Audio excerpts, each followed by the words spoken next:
寻新的起点，是否忽略了现在？让沉睡醒来 ，Beyond the Game， 你要超越的就是现在，注定我们从来不会失败，让我们尽情燃烧整个世界。Beyond the game, beyond the game, beyond the game, beyond the game. The world is cyber game.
Welcome back to the WCG 2012 Grand Final in Kunshan, China, ladies and gentlemen. I'm Caldo, and with me is once again Toby1 Kenobi is what my fans call me, and also people who aren't my fans, they also call me Toby1 Kenobi. Be it flame, be it praise. It is Dota, and it is going to be Warcraft 3 Dota, Caldo. You get to come back to the world you love, the game you love, man. Exactly, and later on we actually cast Warcraft 3 together again. Yeah, we love our Warcraft 3, man. We have a great time. Do you actually know what game we're going to cast later? It's going to be epic, man.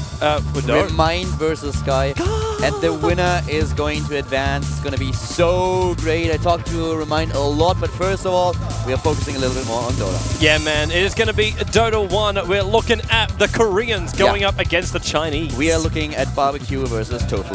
That is also a way you can look at it. In this case, it's TongFu is the team coming in for China. Oh man, you really worked on that, didn't you?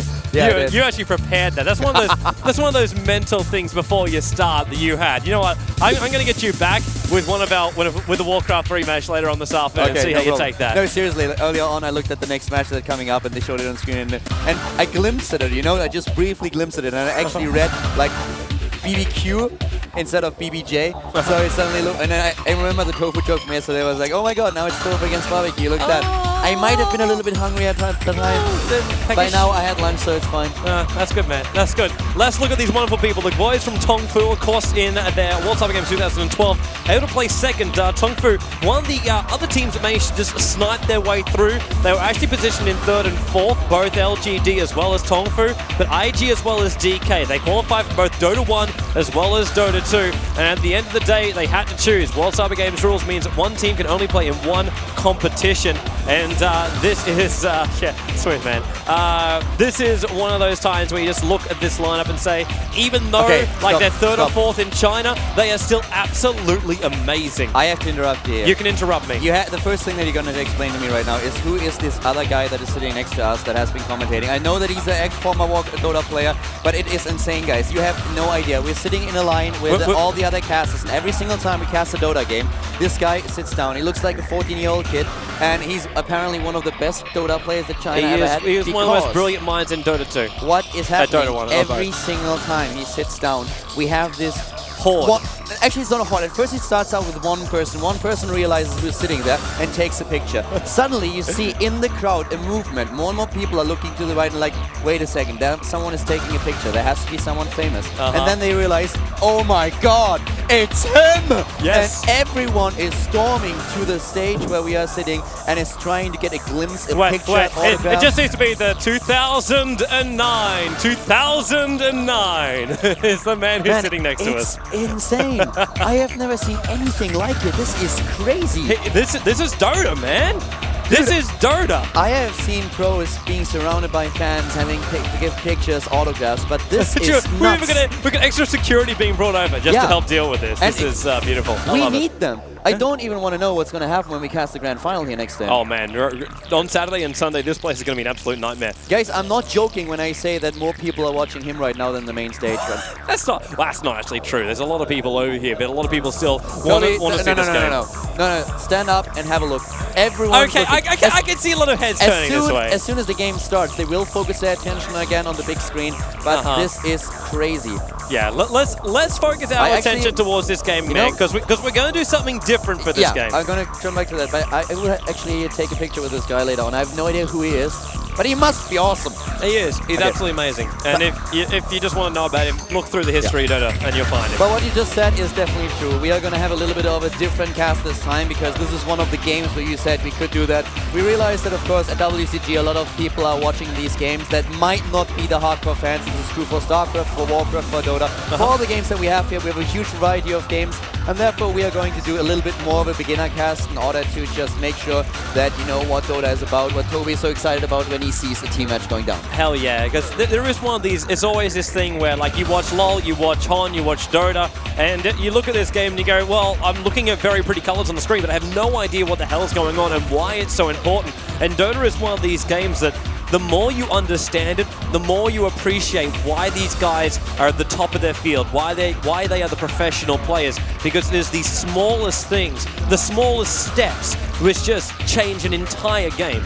You always told me that every single time we start, that's a little bit sad that we don't see the picks and bans in the beginning, because they are most important to the game, and quite often when you see the picks and bans, you can already say who's going to take the game. Can you just run down briefly what you try to achieve with the picks and bans in a game like Dota, what you want to do? With the picks and bans, you have two stages of this. Basically, you have two stages of bans, two stages of picks. Ban starts off, then you go into your picks.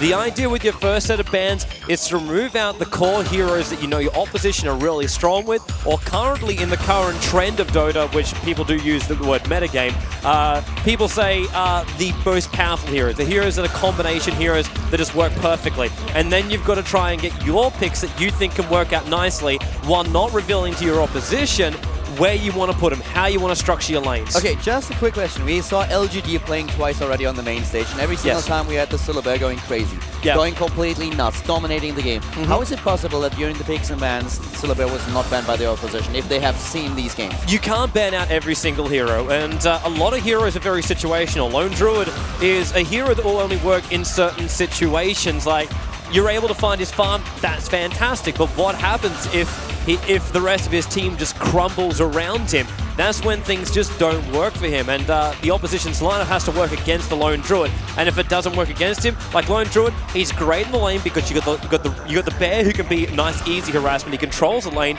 and then you got the Lone Druid form himself.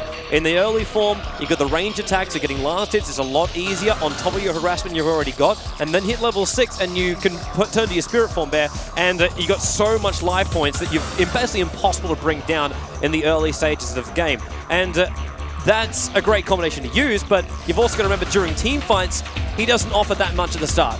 So if you got a big orientated ganking lineup against you at the very, very start of the game, you need to hope that doesn't attack you for like the first 15 minutes, and you can't let that happen. We saw that in game number 2. We saw that happening even before we had the first creep wave spawn. We saw a quick attack by the opposing team, and then suddenly a Lone Druid goes down. But Scylla played so well that in the end he was able to just make it work anyway. Yeah, it was actually because of Almighty. They didn't attack him during that game. They didn't try and shut him down. And that's one thing we always look at. These heroes that play what we call the easy lane. The lane where you can sit and you're protected because the opposition has to dive deep onto your side of the map. And since easy lane, because you can have support easily come out for you. You have a hero like that who's just able to farm up non-stop whatsoever. You gotta shut that down. You've got to dive at some point. You've got to have a lineup that does it. And Almighty, they did have that, but they never used it. What are the key heroes now for both teams that we see currently on the team? What are they trying to do with the heroes that we have in this particular game? All right, let's try and do this lane by lane. We're going to give ourselves a quick pause, so we'll try and do it lane by lane. The first two pickups we actually see is going to be Shadow Demon and DK. They were the two guys up on your screen right now. Quite correct.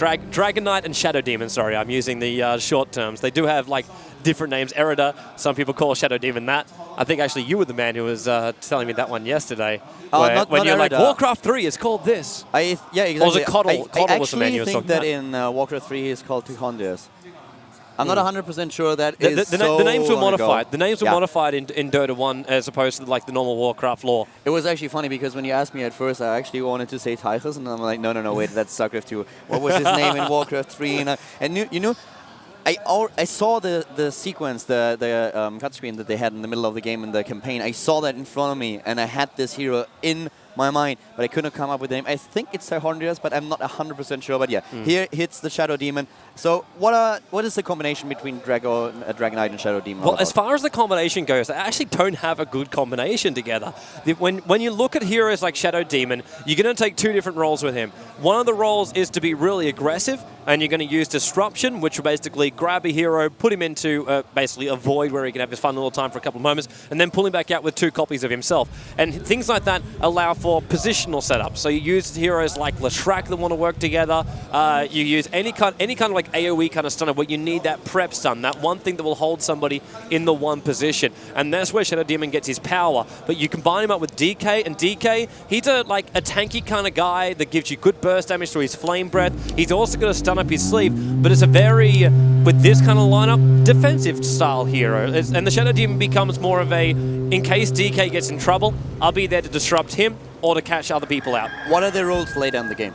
Roles later in the game, DK is basically your big-ass hero that you just can't kill during a fight. You want to get him to level 16, you get him up to the point where he has that Frost Dragon, and that's when you've got a big AoE blast damage as well as slow on the back of it, hence the Frost Dragon, and you're able to destroy basically anyone during a team fight. Get BKBs up, can't be interrupted at all, and you just basically go to town. You do have the other thing very, very early on, where at level 6, so your first dragon form, you're able to get poison on the dragon, and that means that you can push the towers down, because the poison affects the towers, it'll slowly tick them down, and that's where DK gets his early game presence that can work in semi-push lineups.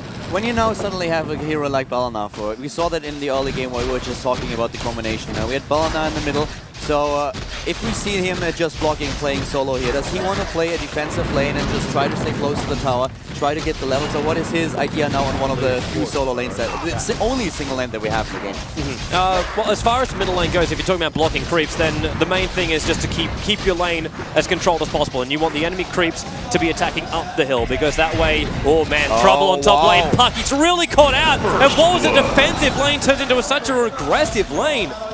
And it actually came at the hands of Shadow Demon. This is when what is normally a very defensive style hero turns into a very aggressive hero. That's exactly what you talked about earlier, that he can pin down the enemy at a point, then you have the DK going in, has the stun ability, and this worked out really, really well here. So we have an... But this is because of overextension. Yeah. This is just because of overextension. Pucks get very overconfident on the offlane. Puck is a hero that has so many escape mechanisms. You got Phase Shift, takes you out of time and space. Then you've got your Orb, which you basically cast off, and then you Ethereal Jaunt to it, so you got a repositioning spell as well. And not to forget that we actually have a range hero here against the 2 melee heroes. So another point that should work in his favor, but just didn't. So, yeah, talking about what do we see on screen right now, for example. We have a triple lane up here. Yeah, we've got ourselves a bot lane. It's a hero which we don't get to see a hell of a lot, and that's LOA. You know him from Warcraft 3, and he's not a hero who has been added into Dota 2 just yet, so I don't get to see him a hell of a lot. But having him on that bottom lane has that big heal, also got the nuke, goes both ways, then having the spell shield block. This allows the melee heroes to get on the front lines. LOA, by the way, is a Lord of Awareness, the Death Knight that you saw on screen.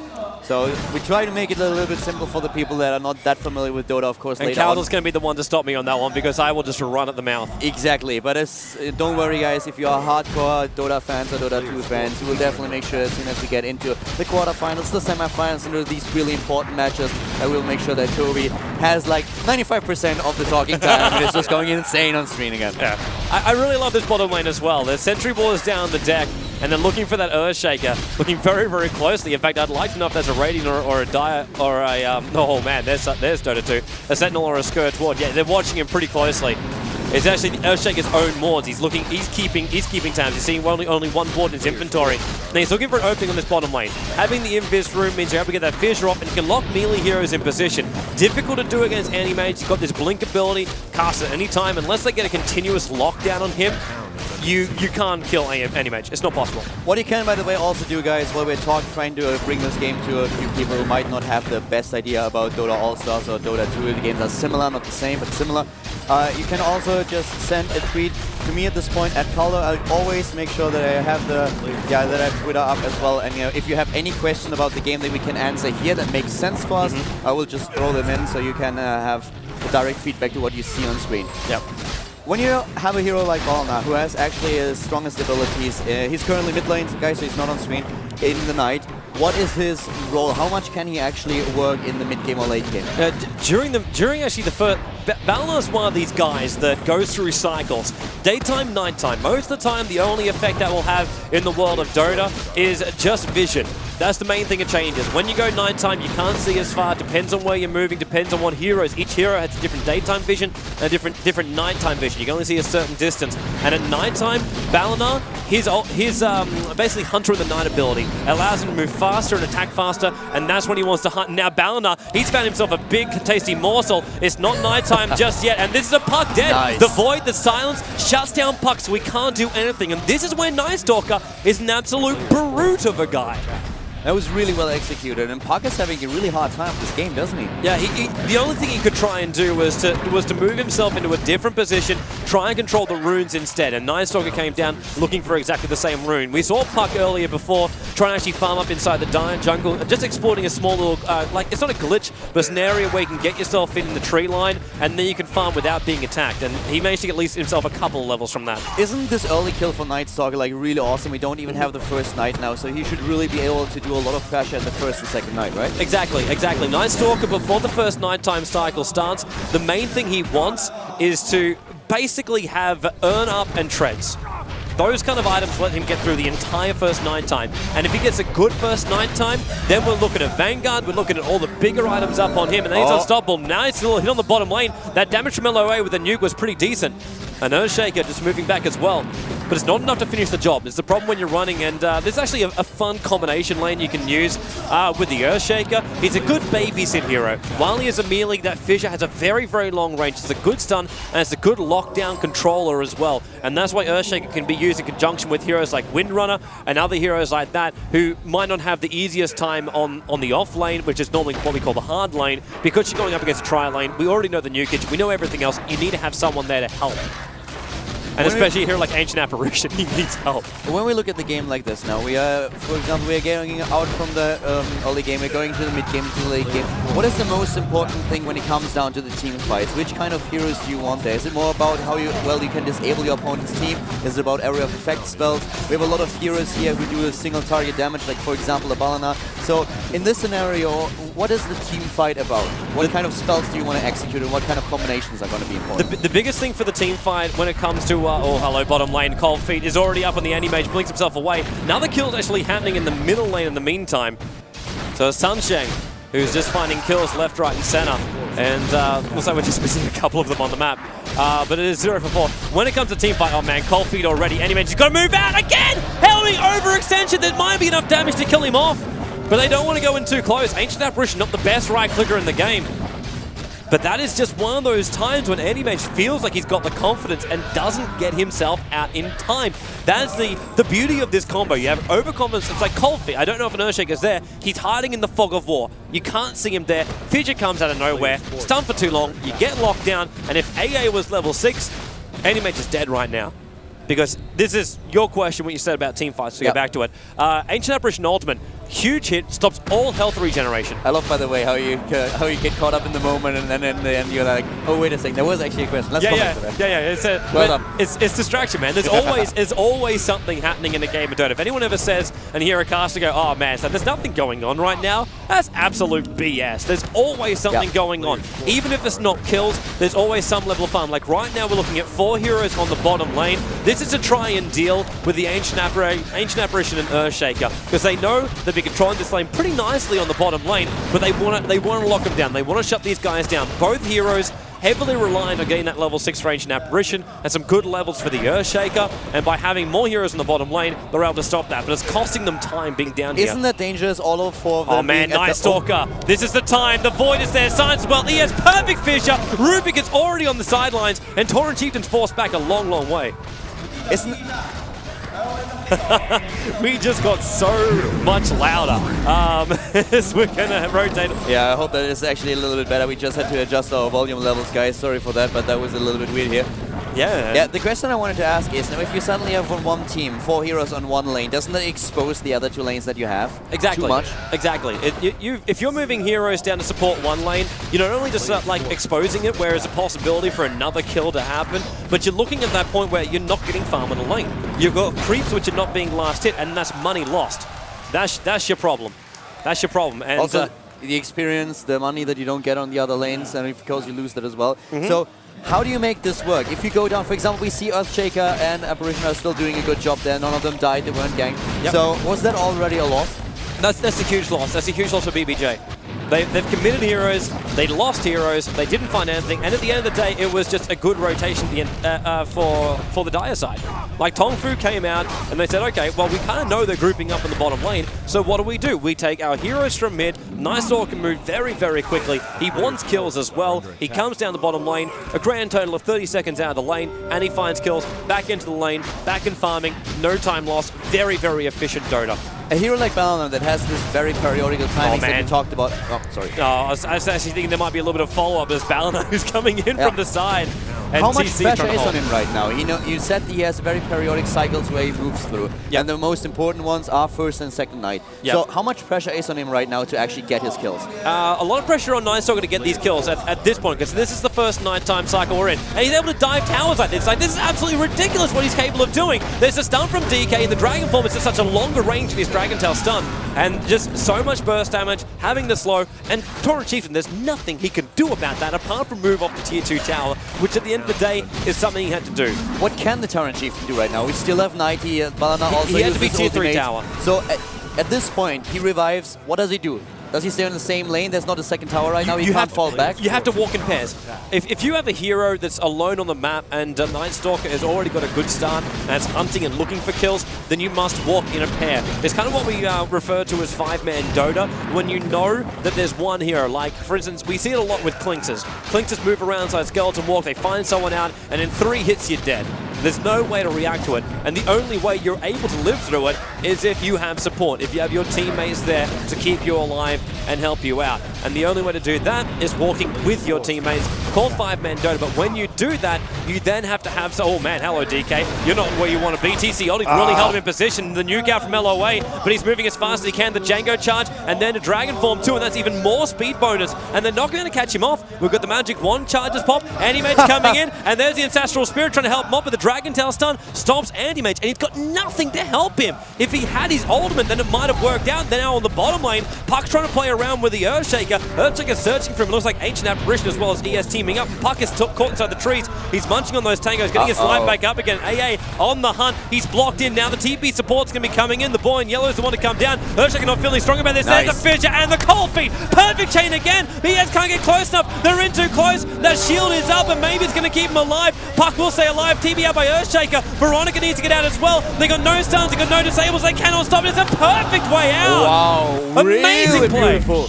Great from both teams. I mean, that was really excellent. Well done. That was the Ancient Apparition and the Earthshaker, just knowing when to bail. There was no stuns. There was nothing to stop them from getting out of there. I first actually thought there's no chance that Puck is out there alive, and then suddenly you have the AOL coming in. Yeah. Yeah, to have LOA arrive is just one of those times it's like, okay, well, I got my shields. Oh, man, we're going to dive again. Nice Stalker and DK, Dragon Tail stun, and Tauren Chieftain, the 4 points that come out from that from Breathe Fire. I assume DK's managed to get them all up just yet, because that's a lot of burst damage onto a big strength hero. And the tier 1 tower destroyed the middle lane. So that not only do they get a kill, they managed to pull 2 heroes out of the bottom lane, but they also get take out the tier 1 tower. Gold is flying through. We see right now really that TongFu is completely dominating. Yes. They are taking down hero after hero, tower after tower. What's the problem? Is it the individual skill on the heroes for the opposing team? Is it the wrong hero combination? Is it the problem of the picks, or are we talking about individual heroes? The problem actually is coming from the laning. Because you're starting off with an ES and AA on the bottom lane, and normally for TongFu that'll be their weakest lane. But Earthshaker just gives you that ability to just pull off lanes which you should never be able to pull off. So what could they have done differently? Just go for different pairs? Well, the tri-lane was very defensive. They never really found the kills, and this was their problem. TC, he's trying to hold this bottom lane. Oldie, he's so dead. He is so dead. TC with his ultimate not going to help him out. Maybe he's going to shatter. The cold feet damage should be enough. And will he shatter? I don't know. Yes, he does. Off screen, though. And Puck trying to come in to help. Shadow Demon already with the disruption, trying to help out a little bit. But ES Fissure blocks them in, and DK, all he's got to do as a Dragon Knight is just right-click these guys down. Nice Stalker. He's going to make his move in. Starts off with the voice, starts off with the silence, and even just using Ancient Apparition's aura to slow him down as the Vortex just slows everybody down, and they're diving. This is a field day, absolute field day. Earthshaker with a fissure. And TongFu, they're just lapping it up, man. Yeah, they actually do. The tower is already dead, and now they can just move in. They take down every single hero here, and this is just TongFu completely dominating. Yeah, and while I'm saying before, like, the laning was a big problem coming out from the Sentinel side, it's also a big problem you're going up against a team like TongFu. Like, these guys, individual skills, even if your laning is in fact weaker, you can still win if you know how to control your lanes nicely. TC's out way too far. ES Fissure again just controls the fight, and Ancient Apparition only hits out absolutely perfectly. So there goes LOA, Rubik back inside the base, and the Django charge. This is DK going in at 14 minutes past the tier 3 tower. This should not happen. If you have a match like this, we actually talk about team fights, how important it is to hit the right times, to be in the position where you're supposed to be. We said yesterday that if your hero is just 1 centimeter off moment, that you can lose the entire team fight, the entire game. Yep. Do these guys actually, have they one person who commands them during the fight, or do they just know, okay, this is what I am supposed to do right now and don't even have to talk about it? Is it just this obvious to them? Most of the time, yes. It's very, very obvious to Dota players. It's the reason why whenever you play a pub game with the Dota player and he starts to rage you, the main reason is because he just says that this should be happening. You should be doing this. Why are you not doing this? This is common sense to them. And with players like this, you know who's supposed to go in. You know who's not supposed to go in. Normally, there will be a captain that will say, we're going in. This is a team fight. We want ES. He's going to set up absolutely perfectly here. Echo and Fissure. Oh, my. This is just brutal. And for Puck, that's another one of these things where you got to know it's not safe to come out. It's not safe at all to come out, but you want to because you want levels, you want farm. You have to make the choice, but you know you're going to die. So it's a horrible choice. I was just about to ask if this is the time where the Scourge should actually go for Roshan kill, and then I see on the minimap that they move over and we have it on screen. So yeah, that question becomes a little bit obsolete, but of how they actually dominate the game now. So this is them playing it safe, not pushing for the kill, but instead just getting more gold, getting the Aegis. This is actually now TongFu looking at this going, okay, we need to get inside the base. We're not 100% sure we can take the fight going into the tier 3 towers because you're fighting uphill and you're fighting into the damage of a tier 3 tower. Are they afraid of being wiped? Like, they go up, they end up in a bad situation, they go up against the tower that you mentioned, and then suddenly they lose the entire team, and with enough momentum, would that be one of the things that the other team, that BBJ, could do to come back into the game? Yeah. Yeah, it's actually, it's a very, very distinct possibility. Like, you're 16 minutes in. Most of the time, teams aren't prepared until 25, 30 minutes to get themselves inside the base, and that's with support items. Like, we're talking Pipe of Insight, we're talking mechs, so we're talking like magic resistance to a certain point, and we're talking big heal as well as an armor buff from first Hood and then mech, also Pipe and then mech. And you need these items to get yourself inside the base. So if you don't have that, and you kind of like have the inkling that you want to push in a little bit earlier, you can do things like pick up the Aegis the Immortal, which will let your hero respawn after it has died on the same spot that it died, and it will spawn back up with full health, full mana, and you can basically fight all over again.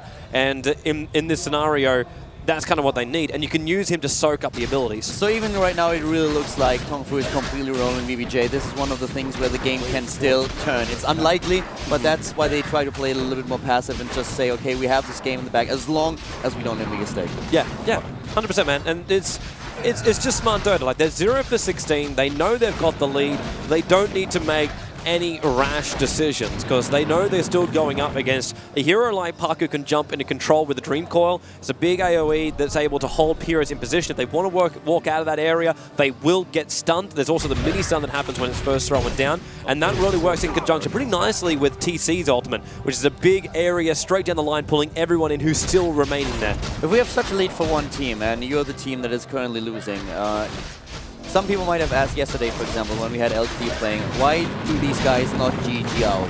So is this really a game where it could still turn, where there's a possibility for BBJ to at least even the score? Actually, yeah, there is. Yeah, there is, and a lot of it comes from the AoE combo. And this is one of these things that with the Dota team, like calling GG straight away when you're pretty sure it's over is something you don't do, because pretty sure is not over. You keep going until like the last chance is gone. And some teams also consider it very disrespectful to leave a game before it is over.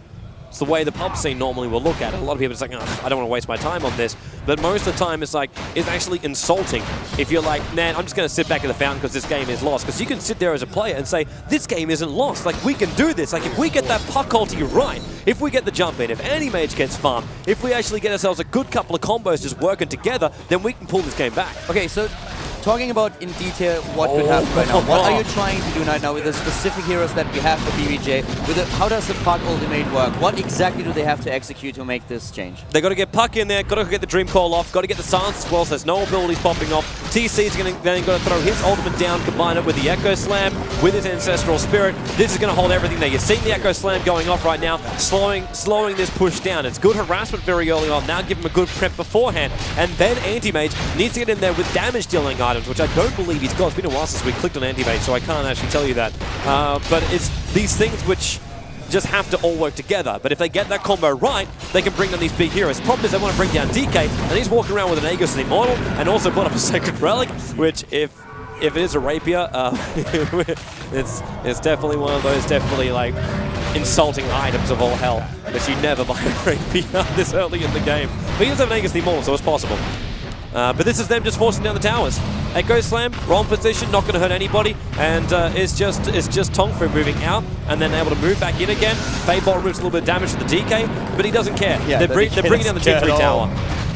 Yeah, that tower is going to fall, and it looks like the lane is actually going to fall as well. Yeah, there's that TC ultimate. Now the question is, they combine with everything. There's the Echo Slam as well, but the puck didn't jump in there to get the lock in, and that's why Moo, he's just running in. LOA tries to keep him alive, but Asian Average Noman, perfect on target. And Hal is able to bring down Firebat, and he's moving himself in. There's that point. So much damage, and he doesn't have to worry about this. He's already popped his own BKB and Magic Wand charges, and TC ETB's out. TC knows he's got no stun. He cannot stop this. Magpie is back to see if he can get that disruption, the telekinesis off, but he's not there in time. And at the meantime, TongFu is still taking down the Mealing Rax, and this is the goal. And Dragon Tail's done with a Cold Fiend. Anti-Mage way too far out here. Echo Slam as well. It's just one to the next, to the next, to the next. Fadeball jumps on through, and this takes out most of the creep waves. So they are forced back a little bit. Earthshaker lines up for another Fissure, and Ancient Apparition. The line is still there. They're tying it off. Not a single hero has gone down for the Scourge in this entire battle. Fadeball, we might finally see it in GG. GG and game over, 22-0. Wow. This is what a lot of people, when you come into a game like this, it's not disrespectful to the other team to say you shouldn't beat a team like TongFu. Normally you say that's actually a good thing because I don't play with pressure. TongFu are the guys who are under pressure, but TongFu, you know they're in a league of, well, a different league. They're Tier 1, where BBJ, they're Tier 2, Korea, they've always struggled with Dota, but they are showing a little bit of a glimpse, like with the new Mineski lineup with BBJ.